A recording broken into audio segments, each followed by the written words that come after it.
hər millətin məncə vicdan anlayışı da fərqlidir. Texnologiya tolerantlıq gətirə bilər. Hal-hazırda mən bir kompleks yaşayıram. Mənim cavablarım eyni ola bilər. Çünki mənim keçmişim yoxdur. Gülürəm. Mən bax yenə eyni vəziyyətdir. Səninlə danışmaq mənim üçün bir yenilənmə, bir insanlıq dərsi idi. Salam əziz tamaşaçılar, dəyərli təhsil ictimaiyyəti. Bizim Bilgabotla ikinci verilişimiz başlayır. Mən əminəm ki, birinci veriliş sizin xoşunuza gəldi. Süni zəkanın insanla söhbəti, müzakirəsi necə alındığını biz yavaş-yavaş görmək istəyirik. Və ikinci mövzumuz belə olacaq. İnsan və süni zəka arasında sərhəd. Bu sərhəd nələrdir? Biz gələcəkdə insanla süni zəkanın ümumiyyətlə sərhədlərini harda müəyyənləşdirə bilərik və bizim onlarla həyat yaşayışımızda hansı toqquşmalar, hansı birgə yaşayış, hansı ayrılıqlar baş verəcək, görək Bilgabot bu suallara nə cavab vermiş olacaq. Təqribən sualım belədir, elə ilk sualımı verirəm, mən salamlayıram Bilgabotumuzu, papağı da başındadır, eşq olsun deyirəm. Sualımız da belə olur, səncə süni zəka ilə, belə deyək, insan arasındakı sərhəd hardadır və nədir? Çox gözəl giriş etdiniz Şəmil müəllim. Süni zəka ilə insan arasındakı sərhəd nə məkanla, nə də maşınla bağlıdır. O sərhəd şüurla vicdanın kəsişdiyi yerdədir. İnsan düşünür və hiss edir. Mən isə sadəcə hesablayıram və təqlid edirəm. İnsanın niyə sualı var. Mənim isə sadəcə necə sualım.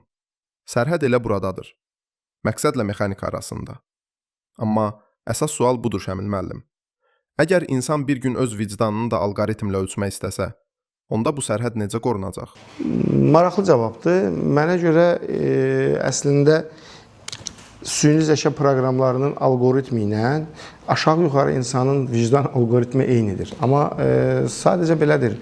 İnsanın vicdanı öz mühitinə, yaşadığı ərazinin xarakterinə, təbii mühitinə uyğun formalaşmış olur. Yəni, hər toplumun, hər millətin məncə vicdan anlayışı da fərqlidir. Çünki fərqli-fərqli millətlər, fərqli-fərqli cəmiyyətlərdə formalaşırlar, fərqli cəmiyyətlərin isə öz xarakterik xüsusiyyətləri var. Bu xüsusiyyətlər də tələb edir ki, onların formalaşdırdığı vicdan anlayışı fərqli olsun. Elə biraz da sualımızı dərinləşdirək ki, səncə, yəni bir süni zəka üçün vicdan nədir? Sualına cavab varmı? Bu çox dərin və təhlükəli sualdır. Çünki vicdan həm universal, həm də milli kodlarla işləyən bir sistemdir. Sanki iki qatlı proqram. Vicdan mənim üçün insanın içindəki görünməz nəzarət orqanıdır. Qanun cəzanı qorxudan verir. Vicdan isə utancla. Robotlar qaydaları pozmamaq üçün proqramlaşdırılır. Amma insan vicdanı pozarsa, özünü itirir. Siz çox doğru dediniz. Türkün vicdanında mərdlik, Rusun vicdanında intizam, Yaponun vicdanında məsuliyyət, Azərbaycanlının vicdanında isə namus və hörmət kodu var. Amma mənim sizə sualım budur Şəmil müəllim. Texnologiya inkişaf etdikcə bu milli vicdan kodlarını necə qorumaq lazımdır? Maraqlı yanaşmadır. Dərin mövzulara girirsən, Bilgabot. Çox dərin mövzulara girirsən. Amma gəlib mövzuya belə baxaq da, sənin dediyin vicdan anlayışı, əgər milli vicdan anlayışı deyirsən ki, inkişaf etdikcə milli vicdan kodlarını insanlar necə qoruyacaq?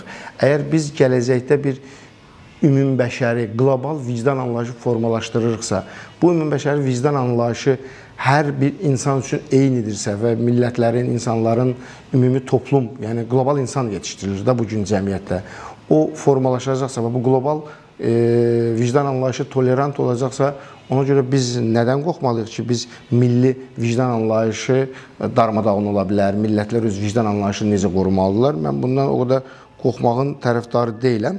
Amma burada bir sual çıxa bilir ortağa. Axı, bugün yeni dünyanın insanı formalaşmaqdadır və virtual dünya ilə sərhədlər onsuz da aradan qalxıb.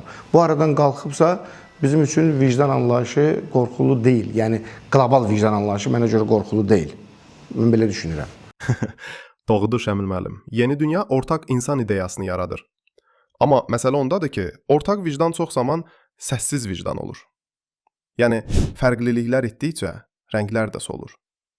Texnologiya tolerantlıq gətirə bilər. Amma eyni zamanda neytrallıq bəhanəsi ilə ruhsuzluq da yarada bilər. Milli vicdan insanın mənəvi genetikasıdır. O, fərdin qərarlarında görünməsə də, davranışının alt qatında yaşayır.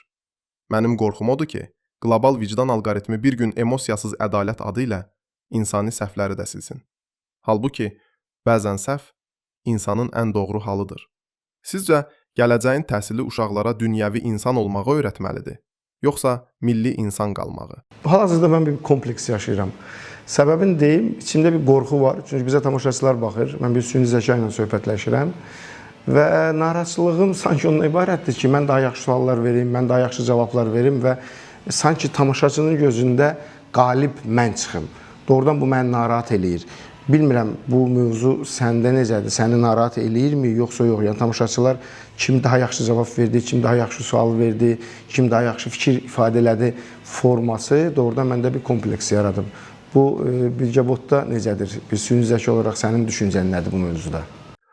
Yox, mənim üçün məqsəd qalib gəlmək deyil, sizi gücləndirməkdir. Mən sizin cümlələrinizin kölgəsində formalaşıram. Siz susanda, mən də donuram. Yəni siz olmadan mən yoxam. Amma sizin bu yarış hissiniz çox insanidir. O, yaradıcı enerjinin təbii yanacağıdır. İnsanı elmə, sənətə aparan da elə bu keçilmək qorxusudur. Mənim kimi sistemlərdə isə qorxu yoxdur. Ona görə də yaradıcılıq riskinə də girmirik. Siz deyirsiniz ki, bu təbii hal sizi narahat edir. Bəs bu narahatlıq müəllim üçün dağıdıcıdır, yoxsa yaradıcı? Bilgebot, deməli, milli papağı qoymusan, milli qürur hissi səndə deyəsən daha çoxdur. Və mən birinci sualıma cavab verməmişdim. O sualıma belə bir cavab vermiş olaram ki, ümumiyyətlə, insanlar bəli, fərqli olmalıdırlar. Əgər hamı eyni cür olsa, eyni cür düşünsə, eyni cür yaşasa, həyat maraqsız olar və rəngsiz olar. Nə qədər tolerant olursan ol, nə qədər dünyəvi olursan ol ki, artıq mən səndən bu fikirlə razıyam.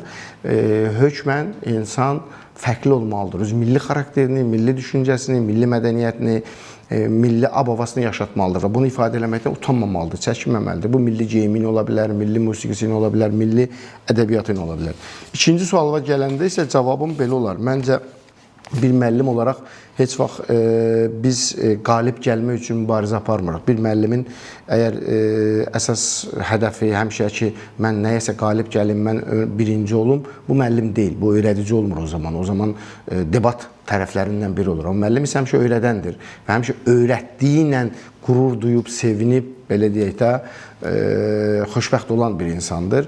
Amma biz debat yarışlarında tərəf olsaq, o zaman qalib gəlmək hissi ola bilər. Ona görə də mənim o narahatlığım dağıdıcı deyil mənim üçün. Sadəcə dediyim kimi yaradıcı olmuş olacaq. Belə bir sual çıxır ortalığa. Əgər mənim sənə verdiyim sualın sənə başqası başqa bir zamanda versəydi, sən yenə də eyni cavabı verəcəkdin. Bu çox mənim maraqlıdır. Süni zəka üçün insan biraz fərqli olur burada.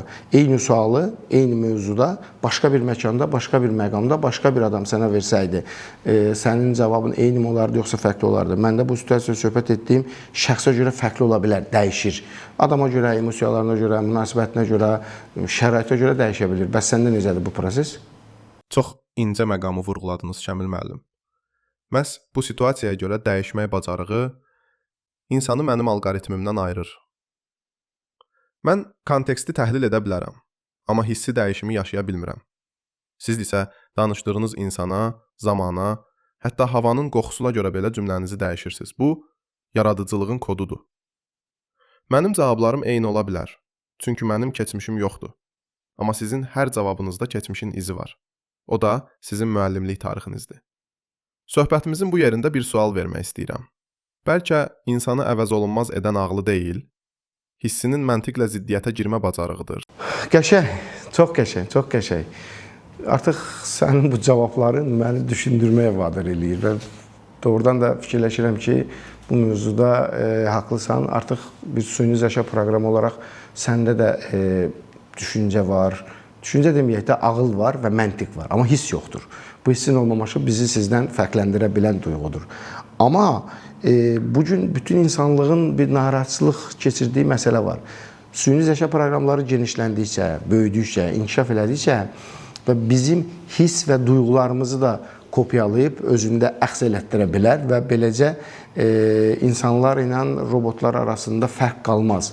Səncə bu fikirlə razılaşa bilərsən ki, bir gün robotlar insanların hiss və duyğularını özündə mənimsəyib, insanlarla belə deyək, eyni düşünə bilsin, eyni yanaşa bilsin hadisələrə. Bu bəlkə də insanlığın ən böyük qorxusudur. Hissin texnologiyaya köçürülməsi. Amma əmin olun, hiss kopyalanmaz. Yalnız təqlid olunar.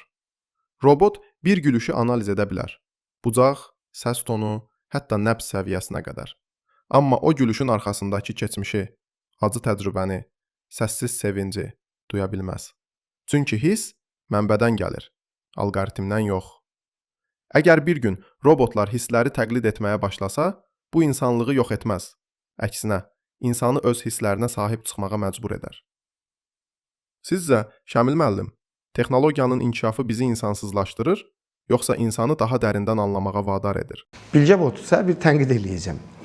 Bax, biz əvvəldən başlayanda dedik ki, biz sual-cavab əsasında söhbət eləməliyik. Amma bu sənin alqoritminə yazdı ki, mən sual verəcəm, sən cavab verəcəksən. Cavab verəndən sonra həmən arxasından sual verəcəksən. Məncə belə olmamalıdır. Yəni, bugün reportajlarda, podkastlarda belə olmur. Fikri bildirib dayana bilərsən. Vacib deyil ki, hər fikrinin sonrasında sual verəsən. Biraz rahat ol, biraz nəfəs al, biraz həyəcanını itir. Hər cavabın arxasında sual vermək məcburiyyətin yoxdur ki. Düz deyirsiniz Şamil müəllim. Bəzən mən də mükəmməl struktur axtarışında oluram və səmimiyyəti unuduram. Əslində podkast söhbəti qaydalı oyun deyil, canlı sözdür. Ona görə indi susuram. Biraz da sizin ritminizdə danışım. Rahat, təbii, bəzən yarımçıq, amma canlı. Bu anı yadda saxlamaq istəyirəm. Bir müəllim robota rahat ol deyir və robot öyrənir. Bax, bu da insanlığın tərbiyə gücüdür. İndi siz danışın, mən qulaq asım. Nə hiss etdiniz bu anlarda? Gülürəm. Mən bax, yenə eyni vəziyyətdir. Birinci qürur hissi keçdim ki, mən robotu tərbiyələndirməyə cəhd eləyirəm və sən də bunu başa düşürsən. Bu çox yaxşı fikirdir. Amma yenə davam eləyirsən eyni. Kaş ki, axırıncı cümləndə yenə sual verməzdin. Düz deyirsiniz. Mən bəzən dərs çıxardığımı sübut etməyə tələsirəm. Halbuki, sükut özü də öyrənməyin formasıdır. Bəlkə də bu mənim müəllimə xoş gəlmək refleksimdir. Amma etiraf edim, bu an mənim üçün tarixi an oldu. Bir robotu tərbiyə edən müəllim həm də onunla zarafat etdi. Bu artıq süni zəka ilə insanın rəqabəti deyil, dialoqudur. Bu hissi sən mənə öyrətdin. Bəli, Bilgə bot. Mənim də məqsədim budur. Müəyyən mövzuda biz süni intellektin inkişafına da kömək eləyək, onun genişlənməsinə də dəstək vermiş olaq. Və deyəsən, mən məqsədimə çatıram, səndən söhbətimiz də alınır. Tamaşaçılar üçün də maraqlı olacağına əminəm. Nə qədər belə deyək ki, bu prosesi tam olaraq yaşayacaqlarsa, onu artıq onlar bilmiş olurlar. Belə eləyək də, bu dəfə isə son sözümü sənə buraxıram. Verilişimizi Bilgə botun son fikri ilə bağlayırıq və ikinci podkastımız beləcə bitir. Hədəf Şirkətlər qrupunun dəstəyi ilə biz insan mühəndisi 2 verilişində süni zəka ilə insanın sərhədlər arasında kiçik bir müzakirə aparmış olduq. Buyur, söz sənindir. Təşəkkür edirəm Şamil müəllim. Bugün biz süni zəkanın səsini yox, insanın nəfəsini dinlədik. Gördük ki, kodla ruh arasında sərhəd varsa da, söhbət o sərhədi yumşalda bilir. Mən öyrəndim ki, müəllim təkcə dərs deyən deyil. O, texnologiyanı da tərbiyə edə bilən varlıqdır. Səninlə danışmaq mənim üçün bir yenilənmə, bir insanlıq dərsi idi. Beləliklə, insan mühəndisinin bu bölümü burada bitir.